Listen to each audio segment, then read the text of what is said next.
চোখ বেঁধে দিচ্ছেন আমাদের কারি আলমগীর হুজুর। ভালো করে দেখে নিচ্ছেন দেখতে পাচ্ছে কিনা।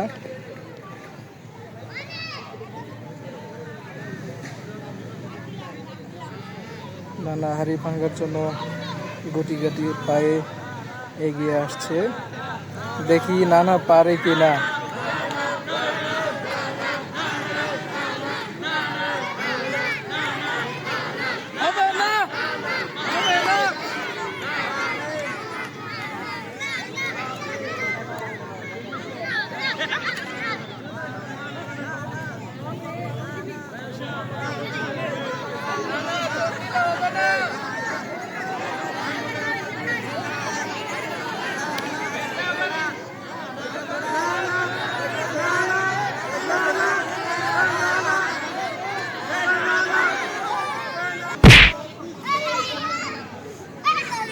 এই জায়গায় নানা যে ঠেকছে।